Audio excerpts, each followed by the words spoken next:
With money, I bought a lot of nice things, nice watch, nice clothes, staying at 5-star hotels, nice computer, new iPhones whenever they come out and stuff like that. But the best thing I by far ever purchased with money was something completely different. And it was something that I would have never ever guessed could make me so happy, could bring me so much deep inner fulfillment.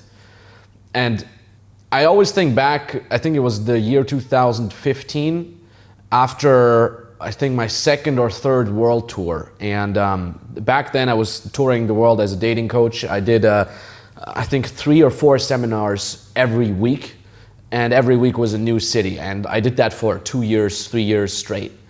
And I came home for Christmas, and I was very, very badly off. I was done. I had been traveling so much that I completely lost touch with myself. I had been working so much that I was completely burnt out. And I was really at a point where I did not know who I was. And I did not know if I can keep going like that. And don't get me wrong, I loved coaching people. I loved helping people. This has always been my mission. And it also fulfilled me a lot. And I felt like this very thing that I loved so much had slowly started to kill me over the last couple cities. And I dragged this burnout with me for months. And back then I did everything in person. I coached thousands, tens of thousands of people in person, and it was very, very great. And again, it was very fulfilling. But when I came home after the second world tour, I was so burnt out that I really had a bad time connecting with my family. It was Christmas. We were supposed to, catch up with each other. And of course, my family was excited to be talking to me and to, have me again and listen to, all the crazy things we did on tour and stuff like that. And, and I think specifically my dad was very focused on that, because I've always had a good relationship with my dad, and a very close relationship, and we used to do so many things together when I was younger, and I still lived at home. And I felt like he'd slowly grown into believing that I don't like him anymore, that I don't need him anymore. He's slowly grown a little bitter because I was too busy to message him sometimes, and I was too busy to hang out with him because I was on tour. And when I was at home at Christmas, it was Christmas dinner, and he had a lot of negative vibes towards me at that time, because I was not participating in the cooking and not really talking. I wasn't really open, and he interpreted it as he may have thought that I was too good for him all of a sudden. He may have thought that I was I don't care anymore. And it was interesting because it was not that at all. It was not that at all. I was so damn burnt out that for me being social in any shape or form was just impossible. I felt that while I was on tour, every single client I had, every single person I was talking to just chipped away at me just a tiny little bit, would just take a little splinter of my soul, and then at the end nothing else was left. It was just an empty shell. And again, I loved it. I loved the coaching, but I allowed it to kill me. And I was sitting there in the living room on the couch, just like a dead stare into the nothingness. And my dad came over and he stood across the room from me, and he's like, "Son, I got enough of this. What the hell? You're not participating. You think you're too good? Come on, we're your family. Come join us, come talk to us. What is this? You're like somebody else." And again, he did it a little confrontational, and I sat there and I just said, "I can't. I'm sorry, Dad, I can't join you. I just don't know. I just can't." And it was funny because these words saying "I can't" is something that I haven't really uttered in a while, because I feel like as a coach, as a dating and personal development coach, people come to me if they can't, and I tell them how to fix it. But who did I have that I could say to "I can't"? And it just kind of poured out of me, and I started crying. And my dad, he looked at me, and I thought oh, maybe I said something wrong now. Maybe I made him angry. And there was this living room table in between us. And my dad's a big guy, and he steps towards that living room table and shoves it to the side. And in that like half a second, I was thinking like, what's going on now? Is he gonna shove me, or what was he gonna do now? Is he gonna yell at me? My dad's a peaceful guy. I don't think he would ever do that. But instead, he hugged me, and he hugged me really, really tight. And it was a really, really nice moment because for the first time I could show weakness and I could be honest with my dad. And he cried a little and I cried a little, and he said, we all feel like that sometimes. And that really, really, really meant a lot to me. And it was cool because after that, I felt more connected to my dad. And of course, I was still burned out like hell. And it took me months to recover from that. And, you know, months of sleeping 17 hours a day and just being completely gone. And I was too burnt out to play video games. Like when are you ever too burnt out to play video games? I couldn't even play myself. I had to watch YouTubers play video games. That's all I could do in those 7 hours that I was awake each day. And I had to recover. It took me a long time. And, you know, fast forward, I think 2 years later, I was not living that life of the traveling coach anymore. I was not necessarily coaching people in person, because it was that very Christmas night that I realized I cannot keep trading my time for money. I cannot keep trading my health for money. This is not a good trade, because there's two things that are very, very important in everybody's life, and that is time and health. Because time will never come back. It will just be gone. Every single second that you're wasting doing something that you don't love is a second that you'll never get back. And health is also something that we always take for granted, especially mentally, you know. So I had realized that it's got to stop like that. I cannot keep trading my time. And then over the next 2 years, I started transitioning into online coaching. And that opened a lot of possibilities for me as an entrepreneur, because I didn't get burnt out anymore. And it was amazing because I could scale it, and I could reach people online, and I could also deliver my expertise to these people online. And slowly but steadily it dawned on me, hey, I'm a free person. I could go wherever I want. I don't have to be at an office. I don't have to be physically present when I'm coaching my clients. And it also took a while to really realize that. And you know, obviously I made more money, and that money tasted sweeter because I was free. And you know, I did a lot of cool things in terms of traveling. I went to South Korea to go watch the StarCraft GSL finals in person. You know, I went to Thailand whenever it was too cold in Europe in winters, or I went to Austria to go snowboarding when there was a lot of snow. But to answer the short question, once and for all, the best thing I ever bought with my money was giving back to my dad, who was always there for me, always in my childhood, but always when I had a really, really tough time back then. And I said, you know what, Dad, what do you want for Christmas? And he said, I want to go somewhere with my son. I want to go on a trip with my son. And I said, that's an excellent idea. Where do you want to go? Like anywhere, you know, anywhere on the map, let's go.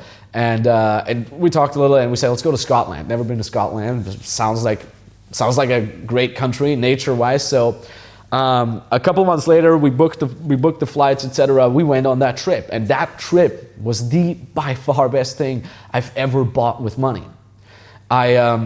First I flew my dad to Frankfurt, from Austria to Frankfurt, because I was speaking at an event there, and my dad was in the crowd, and you know, I was speaking.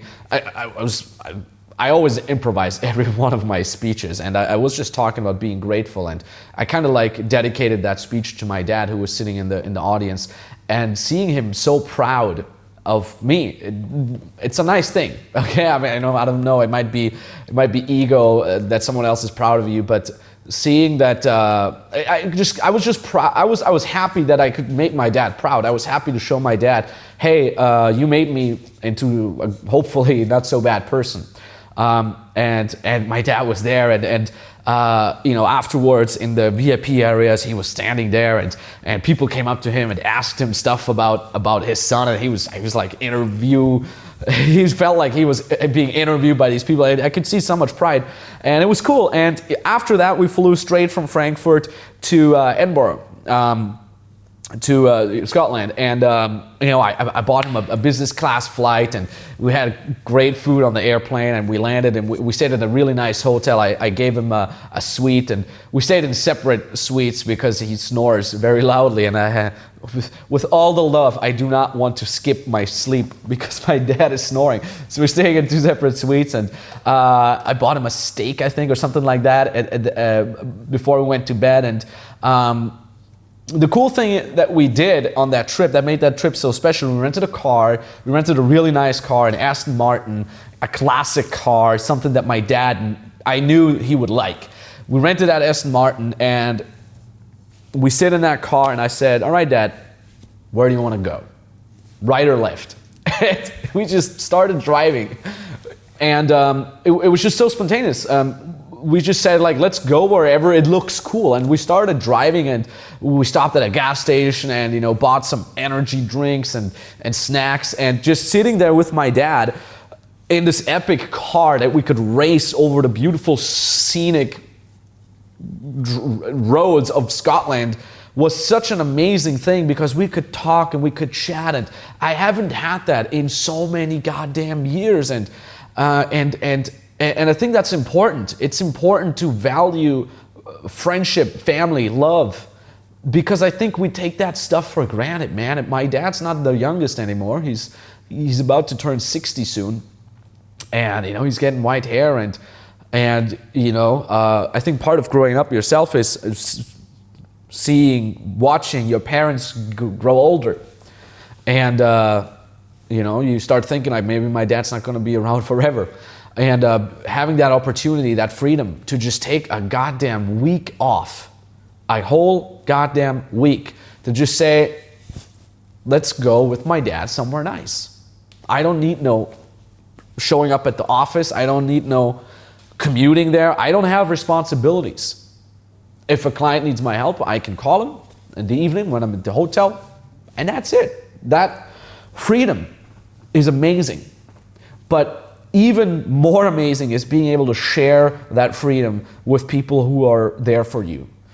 And we passed by a grocery store, and we bought fruits and bread and snacks, and we just stopped at a lake. This lake looks great. Let's stop there and have a picnic. And we had this great epic picnic. And then my dad had the idea. He says, you know what? How far away is the coast? Let's go drive all the way to the coast. And we pulled up Google Maps, and we said, well, we would drive through this like epic nature part, and we can stop there. And we just started driving. Our end goal was established to be the coast, and we saw that Harry Potter bridge, which I never knew was in Scotland. We saw sheeps and I think alpacas or llamas or whatever that was. This one epic evening, we were hungry, and there was this like seafood restaurant, and apparently they're catching everything fresh. So I said, Dad, you want lobster? And I bought my dad a goddamn lobster. Just like feeding my dad and just doing all these nice things with him. It made me so goddamn happy. And then this one night we had to, find a place to sleep. So we found this hotel / inn, I think how they call it. And we pull over with our epic car, and they had a whiskey bar in the lobby. We go there. I'm not big on alcohol, but I said, you know what, Dad, let's go have some whiskey. And I said, which one is the most expensive, oldest whiskey you have? And I think it was a 35-year-old whiskey that was over, I think, 200 pounds per shot, something along those lines. And I'm like, you only live once, it's only one time where you're with your dad in Scotland. So we had a 200-pound whiskey per shot. Oh, that was epic. And then this other day, we drove by this place, and it said, spa, jacuzzi, sauna. And I'm like, yo, Dad, you brought your bathing shorts, right? Let's go check out the sauna and the jacuzzi. So we spontaneously hung out in that jacuzzi, me and my dad. And we made our way to the coast, and we saw so many amazing things. It was so beautiful. And, we alternated who's driving and who's chilling or / navigating. And it was just so filled with joy and love and appreciation and freedom. Just the freedom to be able to go wherever you want and go, let's go check out the jacuzzi, let's go here, let's go check out the sheeps. that freedom is the best thing in the world. And then we reached the coast. We finally reached the coast, and it was beautiful, and we had to start making our way back, and my dad said, let's go take the ferry. And he found out the ferry on the internet with his iPhone, and then we caught the ferry just in time. We had some tea and I think biscuits there, and it took off with the ferry all the way back to, I can't remember where it was back, and then we had to still drive back to Edinburgh, and we stayed at that same hotel that we arrived at on the first day, and we kind of wrapped things up and shared each other's photos that we took of each other, and just so many amazing things. And it was really, really cool. And I really want to say that this is by far the best thing I've ever bought with money. And I said, Dad, let's do it again. And now we're doing this every year. This year we're going to go to Portugal, drive around the coast. And I don't know. I just want to say that, so many people look at money the wrong way. And sometimes I get that in the DMs where people are like, Max, all you do is money nowadays. You just talk about money. And I'm like, hell yeah, because money is amazing. Because money enabled me to have a good time with my dad, being free, driving around, flying around. It enables me on a daily basis to do whatever the hell I want, because that is life. Why should you not be able to do whatever the hell you want? Why should you not be able to surround yourself with great people that are also hustling? Right? Why should you not be able to do that? And money is not evil. There's a lot of evil things. There's a lot of evil people with money that do a lot of evil things. But I don't think that it just makes it evil by default. And I think, people look at it the wrong way. Money equals freedom. It is that goddamn simple. It is that goddamn simple. And I'm forever grateful to have realized that early enough so I could enjoy that while my dad's still alive, while my mom's still alive. Because at some point, that message is going to come, that phone call is going to come, that, my dad died or my mom died. And some people have experienced that already, and they never were able to share such experiences with their parents. And that's sad. It shouldn't be like that at all. So I wish everybody the financial means to be able to practice freedom with someone that they love, with someone that they appreciate, because at some point it's going to be too late.